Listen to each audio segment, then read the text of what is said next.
Hey everyone, this is Key Creative Studio, Master Drawing Japan. Let's make a point to draw every day. This is going to be a little bit different and awkward because I made the mistake of not recording the audio for this one. I was trying to do something a little different and didn't record, so I'm basically I'm re-recording the audio. Um, the focus for this one is about volume. Um, I think a lot of people have like difficulty like really understanding like what volume is and like how to create a convincing sense of volume on the paper, right? So if I was like to draw like let's say like this box, um, or I'm sorry, not a box, actually it's meant to be a cylinder. We really can't read it as a cylinder just yet, you know, in this two-dimensional form, right? Because for all we know, like this could be just like a plank or something like that, right?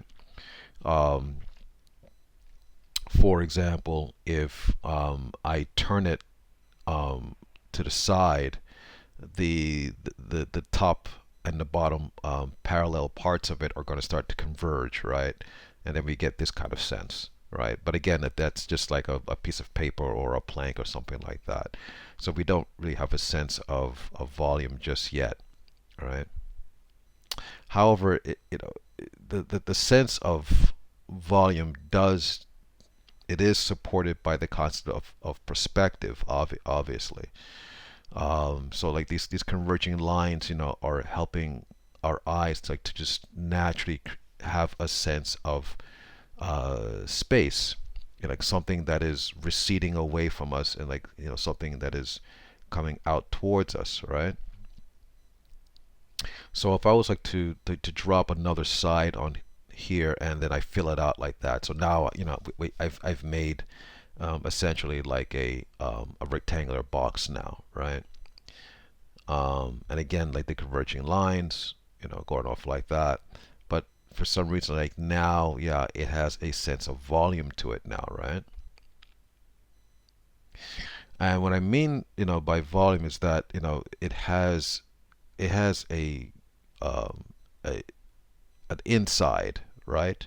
There's an inside space, you know. So um, what was it? You know, the that concept of sorry, the mathematical equation for volume. I think it's height times length times width, right? Because there's volume, right? So like how tall something is, how long something is, and how wide something is can give us a sense of like um, the space inside the outside dimensions, you know, that we just mentioned, right?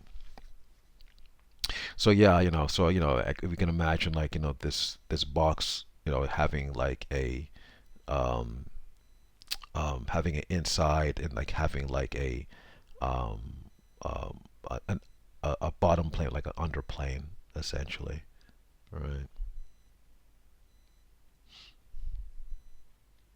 So um,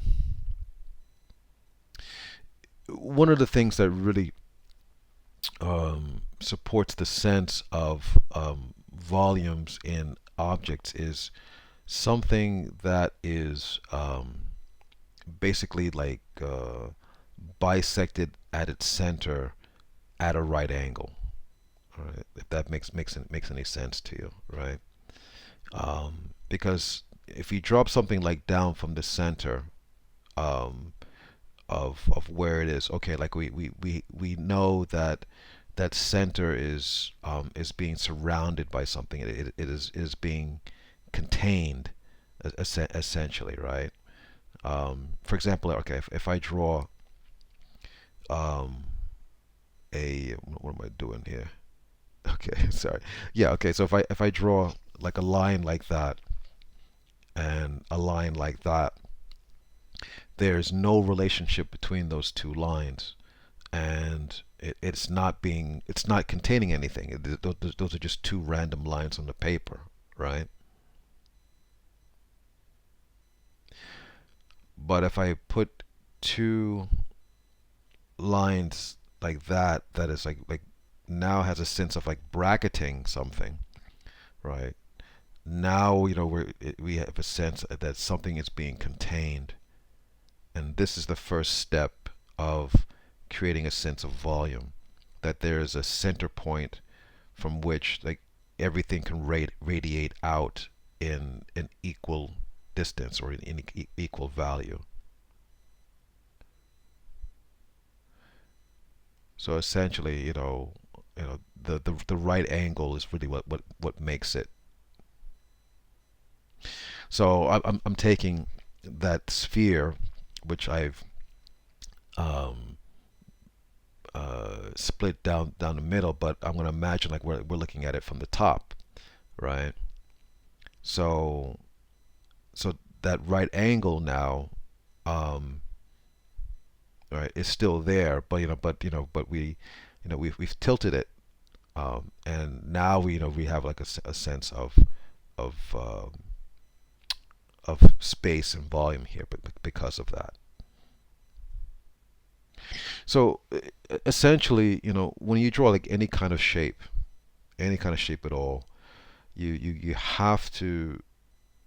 It has to be able to have a sense that um, it can be divided equally, relatively, it can be divided equally down its center at a right angle.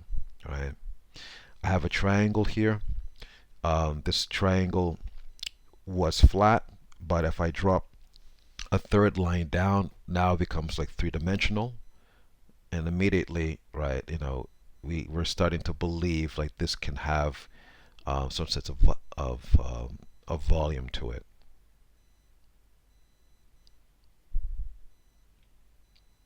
Doing the same thing here, but I'm using a cone example. Okay,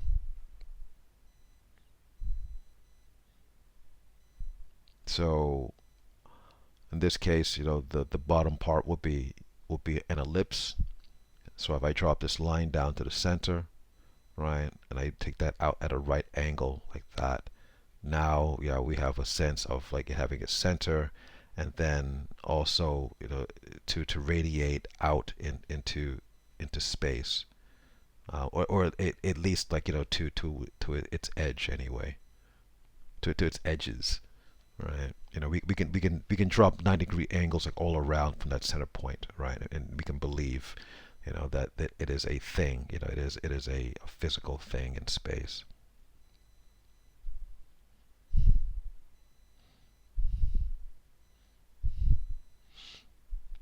Drawing another sphere here. Okay. Placing an ellipse in the center, right? Dropping it down the middle, right?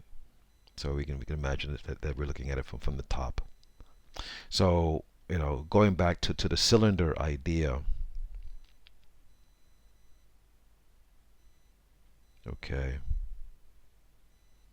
Again, if we make a point from the center and then we draw a line to that center, we're getting a sense of something having three-dimensionality to it, having a volume, having a it's not just two lines on a piece of paper, but it has a center.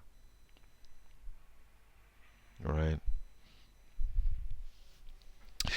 This whole thing about like volume, it's really coming down to like the principle of solid drawing, like what they one of the principles in animation, like the 12 principles of animation, um, is solid drawing, and that's really what separated uh, Disney from the other animation studios back back in the 30s. Um, you know, for example, if you look at like very very old Felix the Cat cartoons and things like that, they were very flat. Um, Characters just essentially just moving from left to right, from the right side of the screen to the left side of the screen, and vice versa. So So essentially, like what I'm doing here, those characters were um, really just like almost like really like animated cutouts. It didn't really explore like other dimensions, right?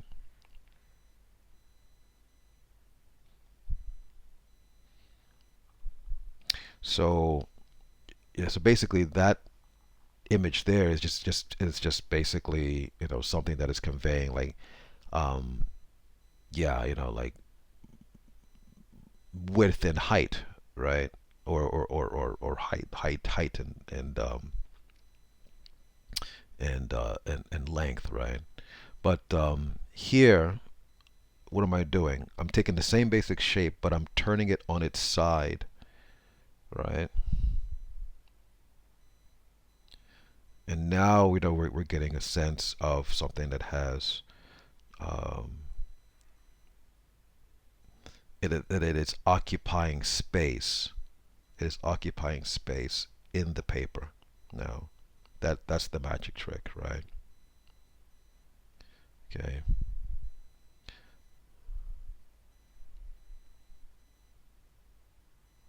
So, not just the body, but every single part. The arms, which are cylinders, right? The head is a sphere, right? Um, the chest and like the pelvis um, are like rounded off boxes, or they're like half cylinders, okay, or an olive, okay, whatever. But but again, we can imagine that it has a center. So those are the basic shapes, that I'm drawing there. Okay.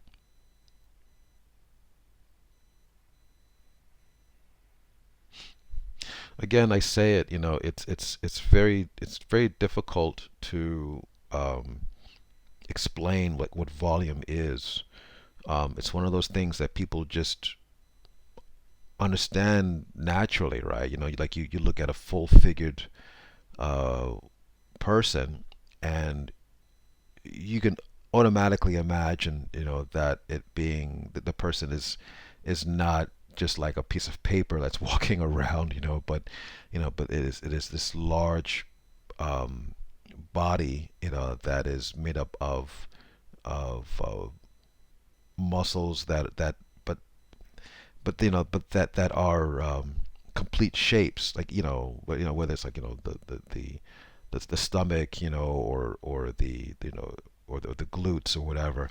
We all can read that as a complete form, that is occupying space.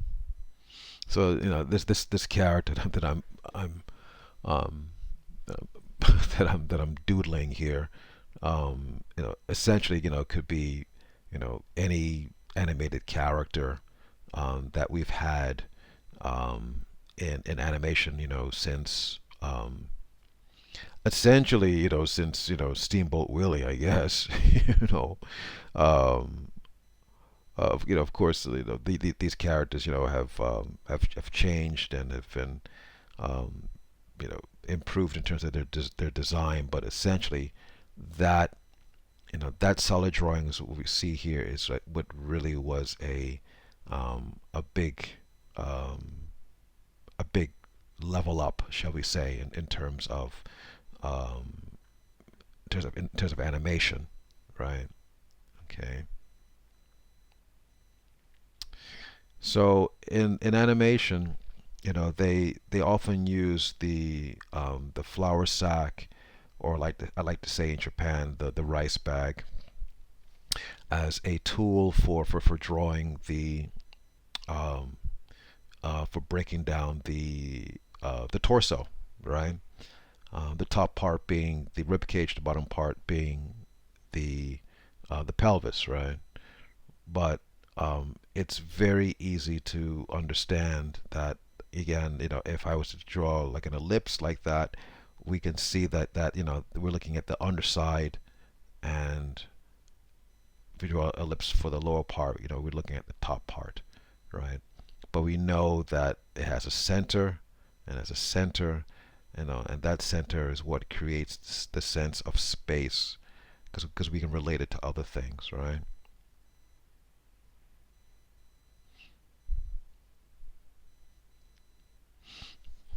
Okay. I think I'm gonna go on to like use as an example a a cartoon drawing. That's the great thing about like cartoon characters, at least the traditional ones. Um, it's another story like when we start talking about like cartoon characters like we see like on I think it's like Adventure Time or what's another one, or you know, a lot of these kind of like quirky animated cartoons that we have today. There's nothing wrong with them. You know, I mean, I think they're awesome. They're great. You know, but you know, they are really like pushing the envelope in terms of um, uh, designing characters. You know, that really have a full sense of volume to it. You know, it's almost like they're um, really like you know these two-dimensional characters, and then you know for impact, you know they will turn it around and stuff like that. Maybe for you know for maybe for like a special you know cinematic kind of thing. Anyway, this character is something that I'm taking from Asterisk. Okay, Asterisk, which was used to be drawn by Alberto Durzo, was one of my um, one of my favorite cartoons or comic strips when I was a kid. You know, because the characters, you know, they were very appealing, and you know they they looked like Disney characters actually. Even though you know they had nothing to do with Disney, you know they were comics from Belgium, but they used a lot of the principles of we see it in Disney animation, you know, which is like squash and stretch, and of course definitely you know solid drawing.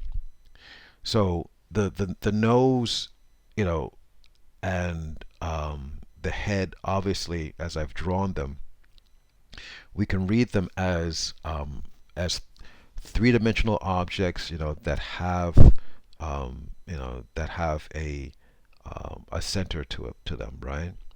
You know, the nose essentially like is that you know that olive shape. I you know I I I drew. That's above my hand there, right? Um, but even though he's got this funny kind of shaped nose, you know, we can imagine like where the top is, where the bottom is, you know, which is closest to us, which is furthest away from us, and then like what will be in the middle of all that, and that would be like the volume, right? You know, what is that what is that containing, and that is the volume, right? The same thing like with his chin, you know, his chin is like this large form that is jutting out, right? But again, you know, we can imagine, you know, that this chin is not a flat, you know, it's not a flat graphic thing on a piece of paper, you know, but it is implying that it is coming out, right? Coming out in space, and it has a certain amount of yeah, it has a height, width, and depth to it, you know, which is creating that volume. The same thing goes like for the hair, you know, or his eyebrows actually. This character's eyebrows was actually standing out more than his actual hair here. But you know, even though I'm drawing just hair, you know, I want to imagine that hair being a complete shape, right? So even hair has volume too, of course.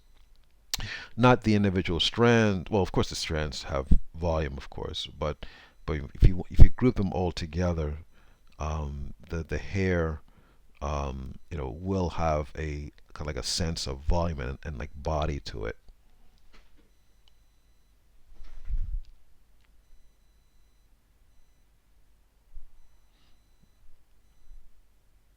Ears, again, the same thing. You know, creating a three-dimensional shape. Uh, when I tell some of my students, when you're drawing, you're not writing. Okay, as you can see, like the way I'm holding the pencil. Now you don't have to hold the pencil the way I hold it. That's the way I like to hold it when I'm drawing, because I want to have the sensation that I'm actually like sculpting as opposed to writing out the the image. In other words, if I was to hold it the same way as I would like a pencil, like my range is now it's kind of like limited, right? Like if I need it like for specific things, I'll do that. Like where I have yeah, like the touch up things and stuff like that, or maybe like to lay in a flat tone or something like that. But essentially, when I'm drawing, um, I want to imagine that I'm going over the form. You want to go over the form, and as you go over the form, your brain is reading that this is something that has a contour, and if it has a contour, that it means that it has a center. It has an inside point to it, or sorry, or an inside value to it. Okay, I think what I'm going to do here is I'm going to do a drawing of a woman. Just again, like kind of a full-figured woman. Okay, well, kind of full-figured. It depends on your point of view. um, but you can see like these large shapes that I'm laying down here. Um, you know, I'm imagining them, to be like three-dimensional shapes. Okay, so it's not just like a circle, right, that I just drew right there, but it's almost like like I'm drawing like a um, when I say balloon, I mean meaning like a rounded form, that has a certain amount of space, to its inside.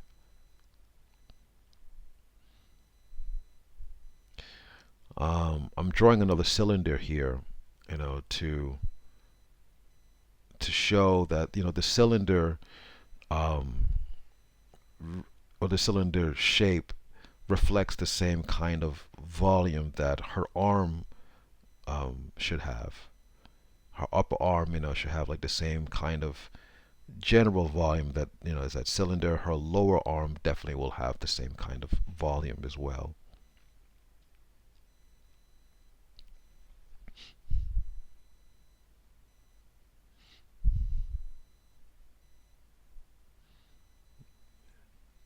Even though the hand, I'm just putting that there as a gestural form.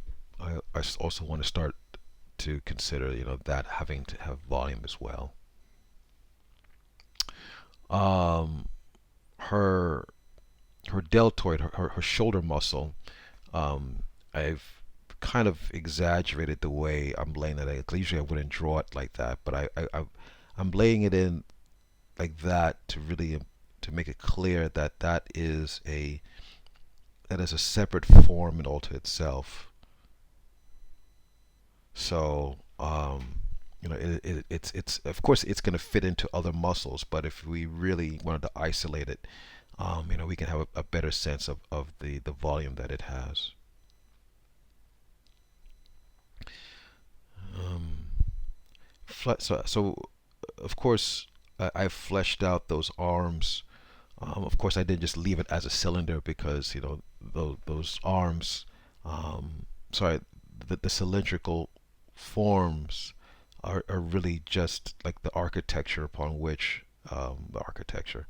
Um, well, yeah, or at least a starting point for drawing the musculature. Okay. I'm making a note about the breast as well. The breasts are pretty large, but the breast also, it's going to be a large volume as well.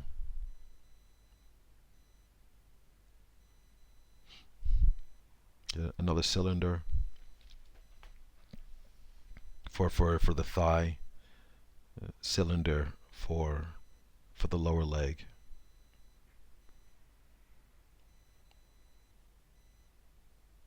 Mhm.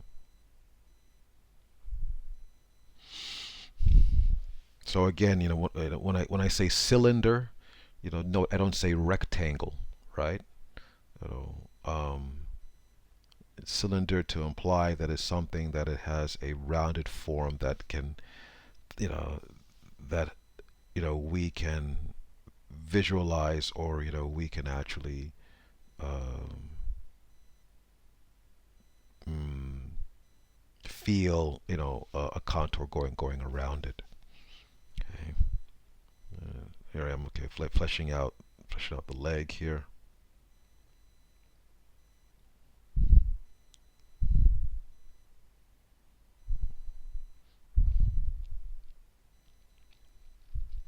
Maybe running out of space. uh, okay. Definitely running out of space here. You know. So even though you guys can't see it, I'm trying to make sure that I get that right. Okay.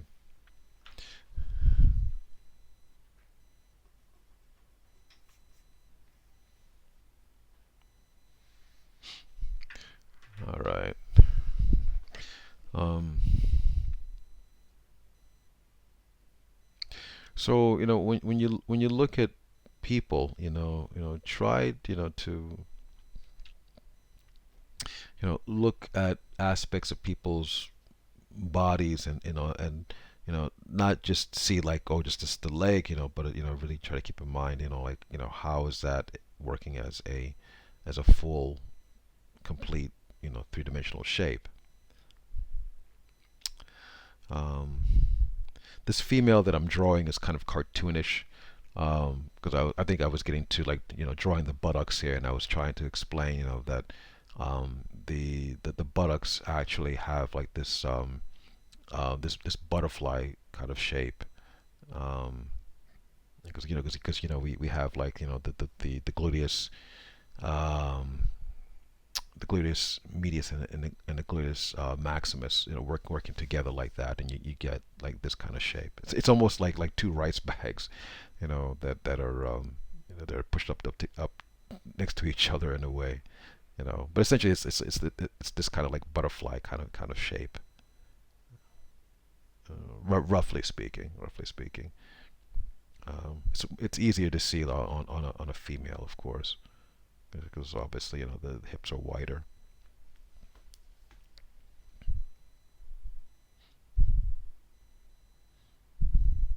But again, as I draw, that little diagram for the buttocks, the volumes are very clear, right? The volumes are very, very clear.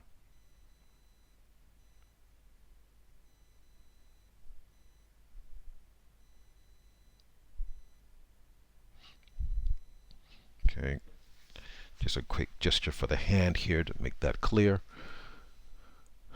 in terms of what that hand is doing. But I flesh it out with a cylindrical volume for the top, for the upper arm, and for the lower arm.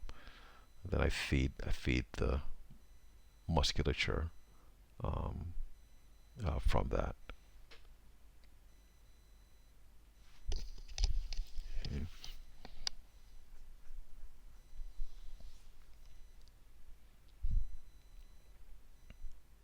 When it comes to like drawing hands, okay, guys, here's a tip. Just like draw it as a general volume at first. Don't worry about, like, like the fingers and stuff like that. Um, no one really cares in the beginning about that sort of stuff. And because the fingers are so challenging, people, they get caught up in, like, oh, I gotta get these fingers right, because my drawing is not going to be believable if I don't. And people are more satisfied, with the overall gesture of the hand, And if that hand in its gestural uh, rendering, implies a little bit of volume to it, that's all you need. That's enough. That's really enough. So you can see like I'm going over the hand there, just like to apply the volume that it has. Um,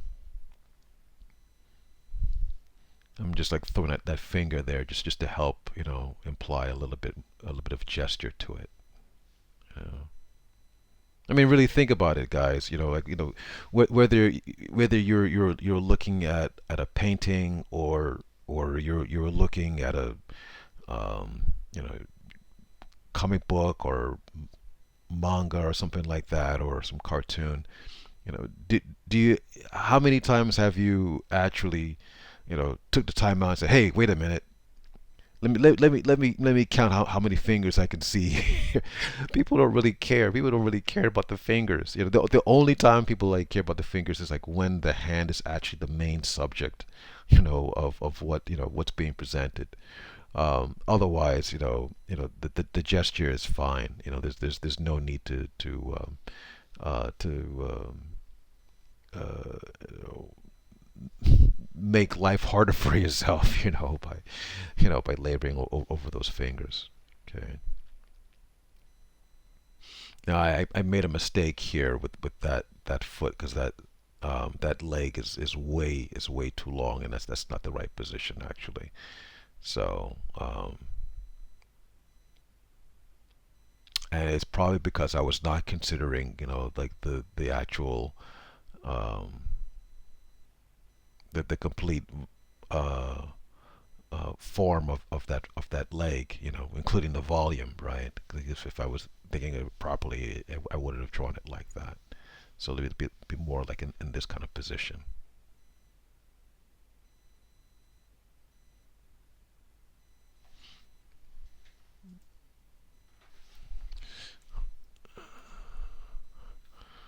I'm gonna take a little bit of a screenshot for myself here.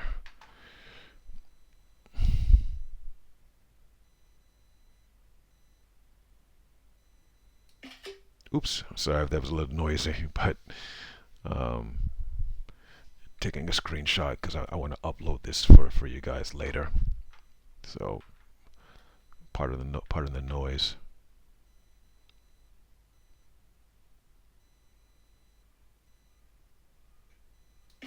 Okay.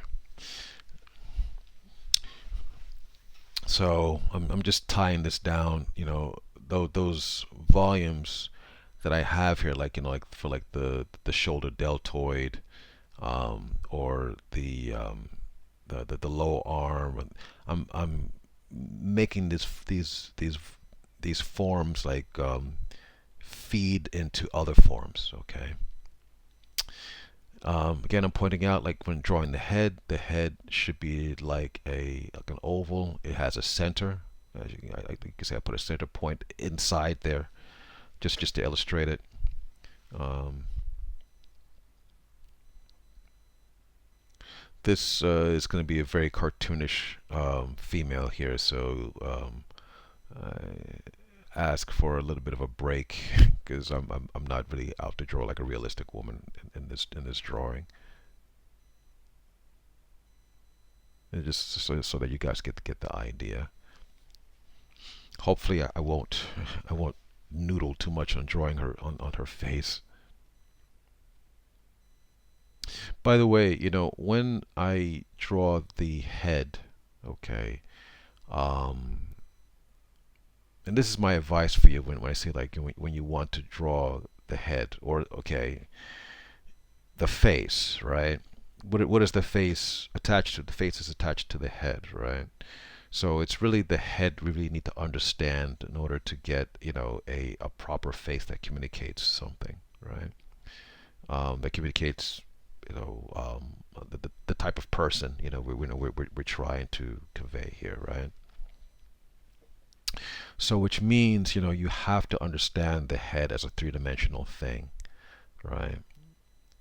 You have to imagine, like where are the parts, that um, um, how is it hollow inside, and like what are the spaces inside that, right? And also, like, when I draw like pieces like her nose, I imagine that as a volume, right? Now, even though I'm drawing like it's very tiny, it's very small, um, but I consider that as a whole, um, as a whole shape, that again is as small as it is, and as as abbreviated as it is. Um, it has, it has a top, a bottom, you know, and a center to it.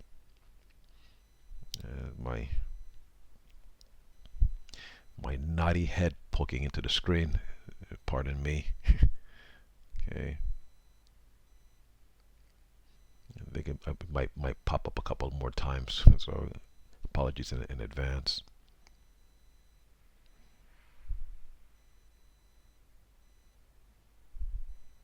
Another bit of advice, uh, don't over labor like drawing the face and stuff like that. Um, you're gonna um, waste time with that. Um, again, if you're drawing from imagination, as I'm doing here.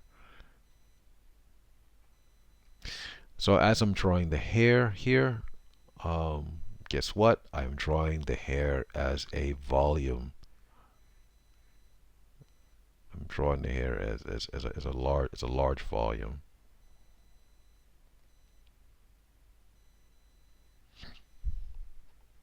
So that means, that it is all complete. It is a complete form. Um, I think I'm trying to work out whether or not if it's going to be, um, long hair, or I'm gonna make it like a short, like a bob. I think I opted to make it like a bob kind of hairstyle. But the point is, when you draw hair, you really should draw it as a volume. Don't draw individual hairs. Don't do that. That's the kiss of death. For any sense of believability that your drawing's going to have.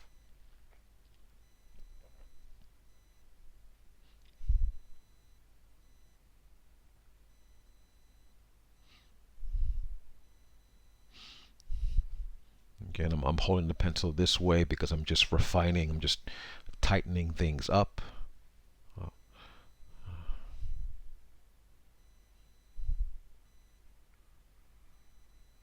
And um, I'm about to land this bird. Just about done here. But oh, I wanted to make a point to put some clothes on her, so I put a miserable excuse for a bikini on her, because I want this to be um, a video that the whole family can enjoy. Okay, so um, anyway, to sum up, um, you know, all that is informed very clearly by volume. It is very clear that you know um, her arms, her legs, um, the buttocks, um, all that has 3 dimensions that are working together: height, length, and width, working together to create a sense of space.